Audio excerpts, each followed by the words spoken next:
Warning: the following story contains descriptions of graphic violence. Viewer discretion is advised. What happens when a survivalist prepper and a charismatic drifter form an unholy alliance? The answer is a horror story almost too terrible to believe. From a secluded cabin in the Sierra Nevada foothills to a hidden bunker packed with evidence, the trail of Leonard Lake and Charles Ng is a descent into pure evil. This episode, we're exploring the chilling details of their Operation Miranda, a plan to build a personal army of enslaved women. Get ready, because the truth is more disturbing than any fiction. This is the case of Leonard Lake and Charles Ng.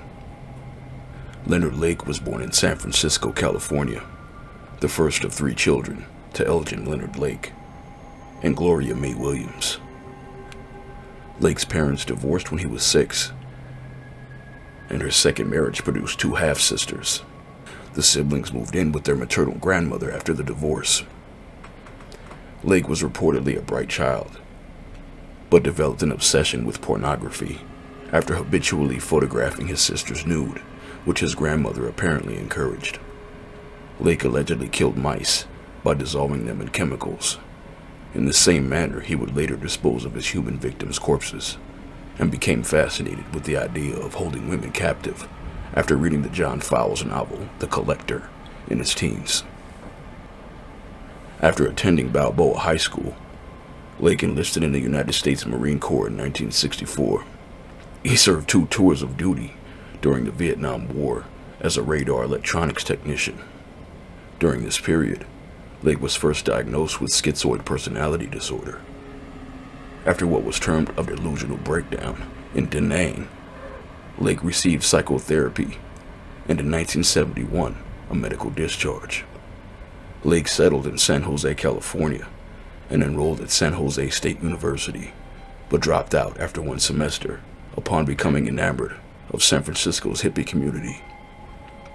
He moved to a commune in San Francisco and married briefly in 1969. The marriage dissolved, however, after his wife discovered that he was making and appearing in amateur pornographic movies, usually involving bondage or sadomasochism. For the next 8 years, Lake lived at the Greenfield Ranch, a 5,600-acre back-to-the-land settlement near Calpella, north of Ukiah. In 1975, he met and eventually married Carolyn Balaz, nicknamed Cricket, who became involved in Lake's fantasies and appeared in many of his pornographic films. Lake's growing fear of impending nuclear holocaust prompted him to begin construction of a bunker on the settlement grounds until the owner of the property became aware of the project and ordered it halted. Lake met Charles Ng, a fellow former Marine who was originally from Hong Kong, in 1980 or 81. Sources claim the two met through an advertisement Lake, by that time, managed a Philo motel, had placed in a survivalist magazine. Ng had escaped from a military prison following a conviction for weapons theft and stayed at Lake's motel, eventually moving into a house along with Lake and Balaz. Several witnesses testified that Lake was a domineering figure in their relationship. Ng stated that he looked up to Lake like a brotherly, fatherly figure, unquote. In April 1982, police arrested Lake and Ng on weapons charges. Ng was returned to Fort Leavenworth to complete his sentence. Lake jumped bail and began life as a fugitive, using various aliases and disguises in an attempt to hide his identity. In July 1984, Ng rejoined Lake and his wife after he had completed his sentence and had been dishonorably discharged. He first stayed in an apartment rented by one of Lake's sisters before moving into an apartment on Lenox Way in San Francisco that fall. Meanwhile, Lake moved into a remote cabin near Wileysville, owned by his in-laws. Next to the cabin, he had built a structure described in his journals as a dungeon. Over the next year, Lake and Ng began a pattern of kidnapping and murder of men, women, and children. These crimes are known as the Miranda Murders, named after a character in The Collector, a book that inspired Lake. According to court records, Lake and Ng killed the men and infants immediately, but subjected the women to a period of enslavement, rape, and torture before killing them. Lake is known to have committed several murders without the assistance of Ng, and wrote in his journal that Ng was initially very hesitant to get involved with my plan. Unquote. Donald Stephen Lake, age 31, was Leonard's younger brother and had been hit by a train as a child and was mentally disabled from the accident. Leonard resented him because his disability required the full attention of their mother, resulting in Leonard being raised by their grandparents. Leonard referred to him as a leech in conversations with his ex-wife Balaz, and said that he did not deserve to live. In December 1982, Donald was living with his mother in San Francisco, California, when Leonard stopped by and asked Donald to come along to a house-sitting job. Donald was never seen again, and his mother reported him missing. Leonard resurfaced on New Year's Day in 1983 to rent a room in the house under the name Alan Dre. Leonard had stolen Donald's identity and began cashing his disability checks. Leonard also later forged a letter to their mother claiming to be Donald and that he had moved away to live with drug dealers in Reno, Nevada. 4 months later, Lake moved in with his friend Charles Donald Gunner, age 34. Gunner was the best man at Lake's wedding to Balaz in 1981. On May 20th, 1983, Lake invited Gunner on a road trip to Las Vegas after his divorce. Several days later, Lake returned alone in Gunner's van and told acquaintances that Gunner ran off with a woman. Gunner was never seen again. After the murder, Lake stole Gunner's identity and began to cash his government checks. Lake introduced himself as Gunner to most of the people he met while living in Walseyville. Gunner's body was not found by police during the initial 1985 investigation, but was unearthed in 1992 when a subsequent owner of the Walseyville property was digging down to install footing for a new garage. In 1984, Reginald Reggie Frisbee, age 29, was murdered. He was never reported missing, and it's unclear how he met Lake and Ng. His remains were found in 1985 by police investigating a cabin near Walseyville during the initial investigation, but were unidentified until January 2025. On May 1st, 1984, Jeffrey Dean Askren, age 30, was reported missing after not showing up for work in Santa Clara. His late model Honda was found 3 days later in the West Point area of Calaveras County, 6 miles from Lake's home. His disappearance occurred within the time range of Lake's killings, although his remains have not yet been identified from those that were recovered at the Walseyville site. On October 15th, 1984, Randy Vern Jacobson, age 35, disappeared from his San Francisco rooming house after becoming involved in a business deal with Lake. Lake subsequently stole his identity and tried to steal his van after the murder, but the van was towed before he was able to move it. Jacobson's remains were buried on the Walseyville property. On November 2nd, 1984, Paul Stevenson Cosner, age 39, was last seen in San Francisco, California. His brown 1980 Honda Prelude disappeared with him. Costner had advertised the vehicle for sale in a local newspaper and went missing when he went to show his car to a potential buyer he described as, quote, weird. Lake was arrested with Costner's car on June 2nd, 1985. Costner's remains have never been found. On July 11th, 1984, Donald Albert Giulietti, age 36, a radio personality from San Francisco, California, was spending time at his apartment, expecting a visitor. Giulietti was openly gay and lived with a man named Richard Carrazza. Giulietti placed a personal advertisement in a local newspaper offering to give straight men oral sex. That night, a stranger knocked on the door. When Giulietti opened the door, a man whipped out a pistol and shot him in the head at close range. Carrazza was also immediately shot in the chest. The man fled, and Carrazza called the police. Carrazza, only victim of Lake or Ng to have survived, identified Ng as the shooter. Harvey R. Dubs, age 30, Deborah Ann Dubs, age 33, and Sean Christopher Dubs, age 1, went missing on July 25, 1984, from their San Francisco home. On the night they disappeared, Deborah was speaking on the telephone to a friend when the doorbell rang at their apartment. Deborah told her friend that she had to end the conversation as two men had arrived. The Doves family were never heard from again. A receipt in Harvey's name and video equipment from the Doves' home were found at Lake's cabin. In July or August of 1984, Maurice Anthony Rock, age 37, disappeared from a San Francisco rooming house. Lake had rented a room at the same establishment under the pseudonym Alan Dre.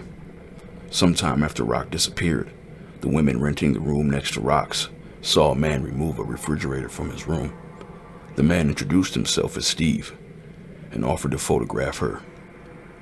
She agreed but felt unsettled and changed her mind once he came to her room with his camera. She later identified the man as Lake. Rock's remains were recovered from the Wilseyville property. On November 16, 1984, Cheryl Lynn Okoro, age 25, disappeared from the same San Francisco rooming house where Rock had lived.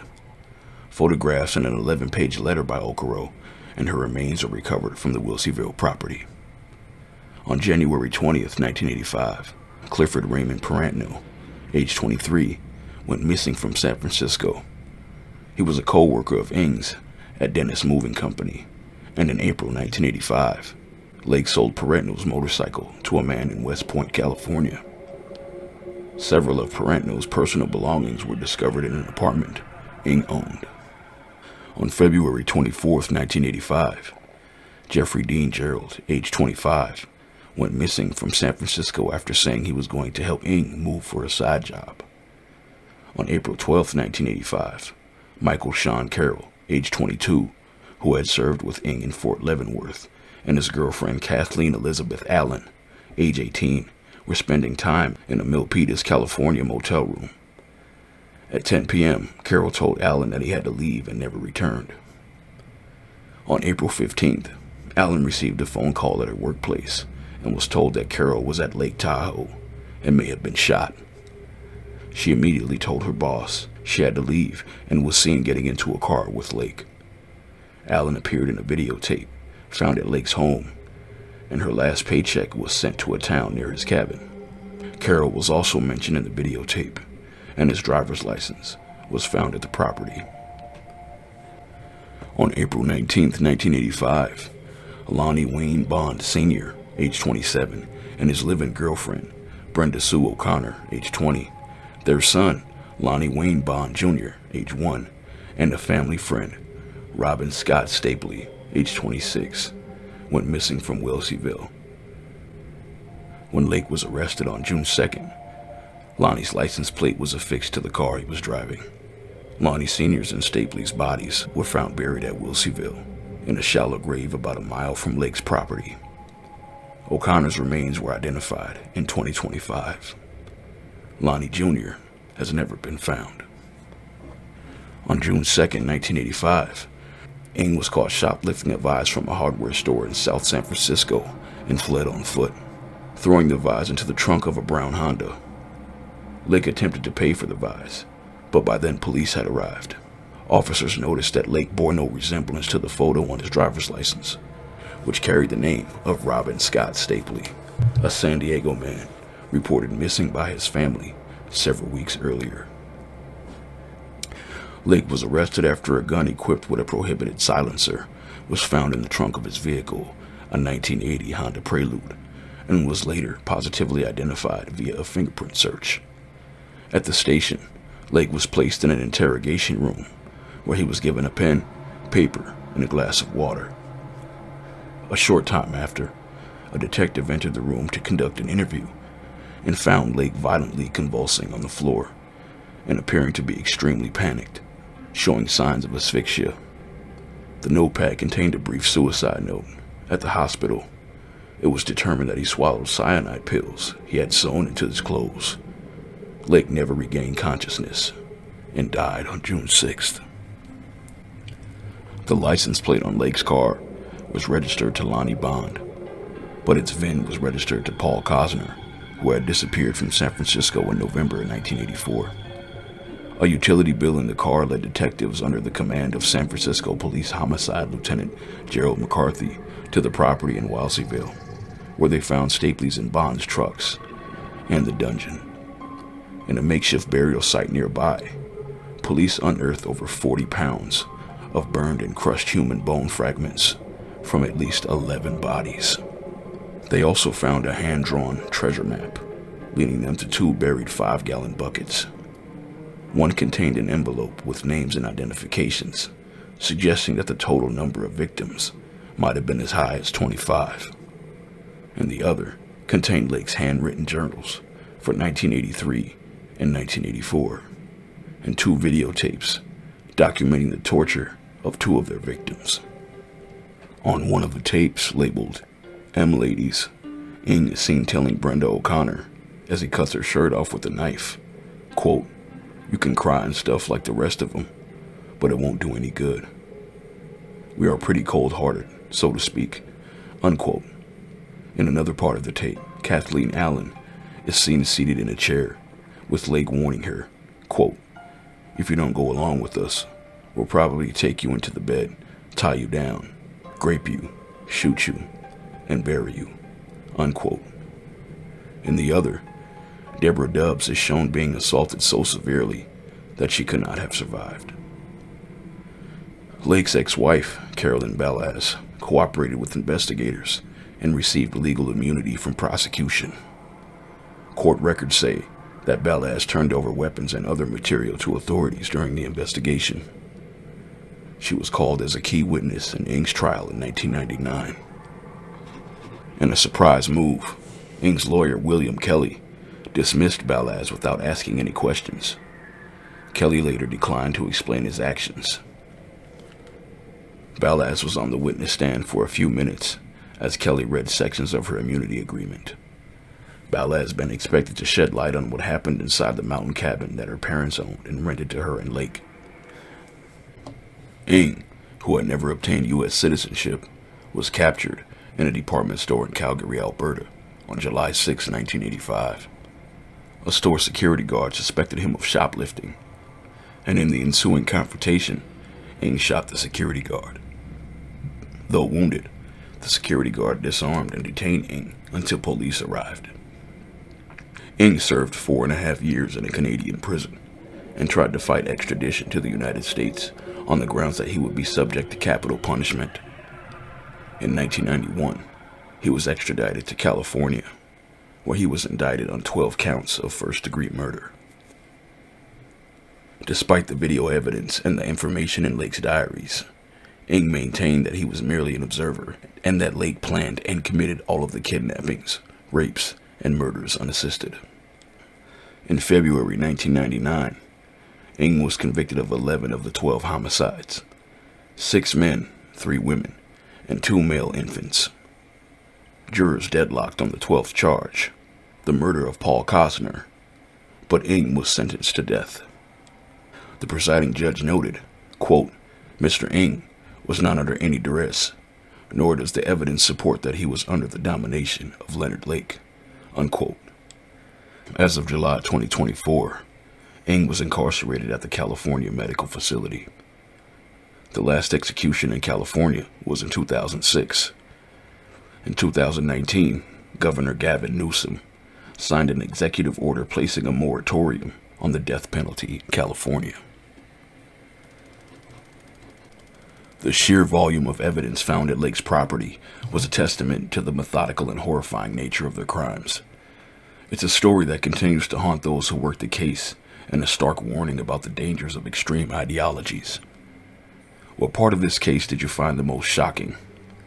Let me know in the comments below. If you're interested in more deep dives into true crime, be sure to hit that subscribe button and ring that bell so you don't miss our next episode. Until next time, stay safe and stay vigilant. Thank you for watching.